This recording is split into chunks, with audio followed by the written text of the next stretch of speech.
Is the Google Pixel Fold worth buying in 2024? Well, in this video, we're going to find out.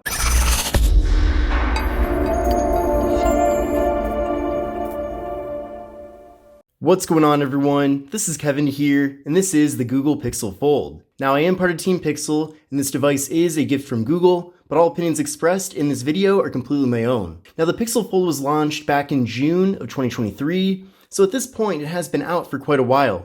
And I wanted to make this video to kind of look back on it and reassess where things are at right now. Now, the first thing I want to mention is pricing and availability. Now, definitely take a look at the various links in the video description to see what things are currently at the time that you're watching this video. But this phone did originally launch at $1,799, so $1,800, and it is still being offered at that full price tag on Google's online store. However, I did check on Swappa and also eBay to see what the phone's currently going for if you want to buy it used. And it looks like it's going for around $900 to $1,000.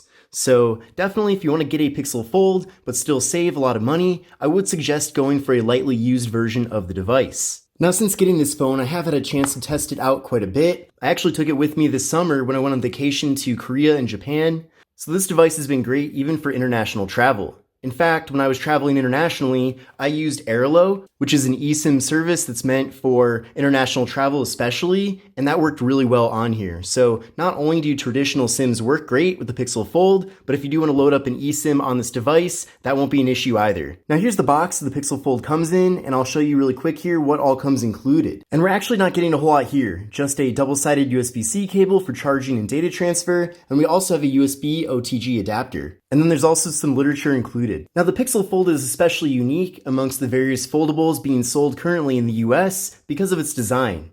Unlike other phones such as Samsung's Z Fold series, we're actually getting a more passport form factor here with the outer display versus it being really tall and narrow.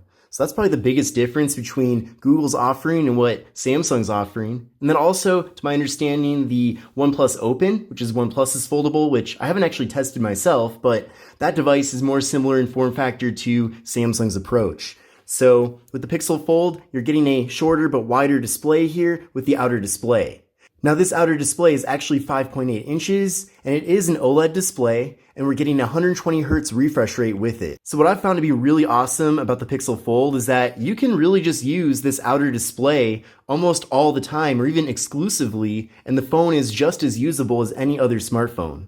Of course, the main attraction of this device is the much larger 7.6-inch display, which is, of course, a foldable display. And then this display is also OLED, and it's also featuring a 120 Hz refresh rate. So a really high-end, great-looking display here on the inside, but then also the same thing here on the outside of the phone. Now, since there are two displays with this device, there's also a lot of additional cameras. So there is a front-facing camera for the outer display, but then also the inner display offers its own front-facing camera. But in addition to that, we also have 3 cameras on the back of this device. So there's a 48 megapixel main camera, a 10.8 megapixel ultra wide angle camera, and a 10.8 megapixel 5x telephoto camera. Now, from what I've found, comparing the Pixel Fold to the Pixel 8 Pro, for example, the cameras that we're getting here are not nearly as good, but that is kind of a compromise I expected to find with a foldable device like this one. But over here in the camera app, you can see we have a lot of different options. We can access the main cameras here with this outside display. But in addition to that, if you want to take really high quality selfies, for example, you can actually use the outside camera here in kind of a selfie form factor. So basically what we're going to do is open up the phone, and then you can see we're now viewing with the rear camera. But if we tap on this button right here, it'll then flip things over to the rear camera selfie mode, and we'll switch screens. So now I can flip around here and take really great looking selfies. So I can use the ultra wide camera for selfies. I can also use the standard camera too. And you're going to be getting much better results compared to the regular front facing camera that comes with the outer display here. So we'll give that a try in comparison. So we'll flip around here, and then there's the front display selfie camera. And then also when you open up the device, we have an additional selfie camera right here. So there really are a ton of different cameras on this device. I also love how slim the Google Pixel Fold is, even though it is a foldable phone. So it's slim both in the unfolded format, but then also if you are folding it, it is still very slim even in this form factor as well. So super flexible here. And having this phone in my pocket folded is not an issue at all. I've even had multiple phones in my pocket before. And we also are getting this really nice fingerprint sensor on the side, so that's really fast and responsive. And then this phone does also offer Face Unlock, so I appreciate that we have multiple methods for accessing the device. Now internally here with the Pixel Fold, we're getting 256 gigabytes of storage, but there's no microSD card expansion. This phone does have wireless charging though, which is great to see, and that does max out at 7.5 watts. And then with this device, we are getting 12 gigabytes of RAM and the Google Tensor G2 processor. Now comparing the Pixel Fold to the Pixel 8 Pro, the Pixel 8 Pro actually has the Tensor G3, so it is one further up generation of the Tensor processor. I do wish this phone did come with the G3 instead, but I suppose we'll probably be getting that with the Pixel Fold 2, which I have no idea when that phone is going to be launched, but I'm expecting it'll probably launch a year after this phone was originally launched. Or at least let's hope so. Now I did run a benchmark test using Geekbench 6, and here are the scores that I got. So I got a single core score of 1484 and a multi-core score of 3844. So what I recommend doing is running this test on your current phone and then compare your scores to these scores to see how the Pixel Fold compares. But overall, I would say these are pretty great scores, and you should definitely expect to get flagship performance here with the Pixel Fold. And then with this device, we're getting a 4,821 milliamp hour internal battery, which is compatible with up to 30 watt fast charging. And then this phone does feature NFC, which is great. So if you are someone that likes to use Google Pay for tap and pay, you can certainly do that here with this phone. Now the Pixel Fold did originally launch with Android 13, but the phone has since been updated to Android 14, and then since this is a Pixel device, you should definitely expect to get many future versions of Android on here. That's definitely one of the top selling points with Pixel phones is that they are the first priority for major Android software updates because the updates are coming directly from Google. But taking a closer look at the hardware of this device, even after all the time that's gone by since this phone was launched, the unfolding and folding mechanism still works really well, and I've not been careful necessarily with this phone either. It's not like I'm being really delicate with it or anything like that. I'm literally just using it as I'd normally use any device, and this mechanism here has been super reliable. Now, I wouldn't take it to the beach or anything like that. Definitely don't want to get any sand or dirt in there, but overall, for just typical general usage like you'd use any other smartphone, the hinge here is super reliable. So no complaints with that. I know that there were some people who weren't a fan of the larger bezels here within the inner display, but overall it doesn't really bother me, and I do appreciate that it does give me somewhere to grab on here with the device.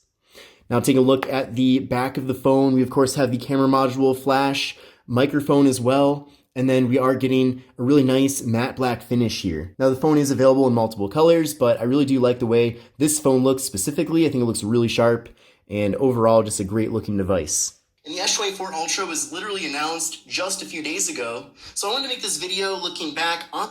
So as you can imagine, the Pixel Fold is excellent for content consumption, and especially watching video content, because you can view that on this really large display here. Then from there, you can even crop in a little bit and fill in the entire display.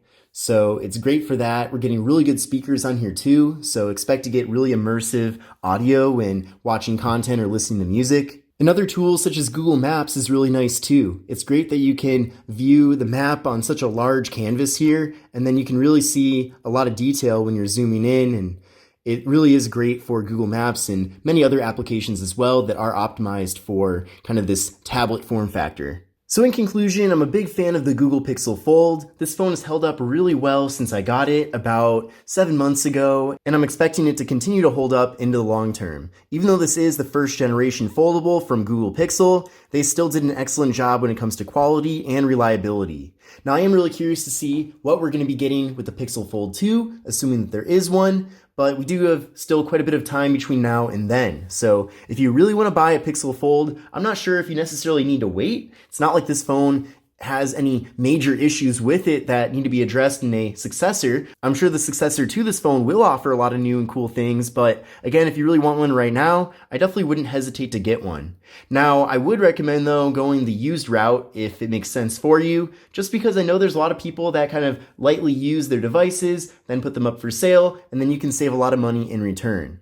So, like I said, I typically use Swappa to buy used devices, so if you are considering possibly getting a Pixel Fold, but you don't want to spend the full $1,800 for it, then maybe check out your used options and you could potentially save like 40% on the price of the phone. But this concludes my video on the Google Pixel Fold in 2024. I hope you enjoyed this video, and if you did, give it a thumbs up. But this is Kevin here, and I will see you in the next one. Take care and have a great rest of your day.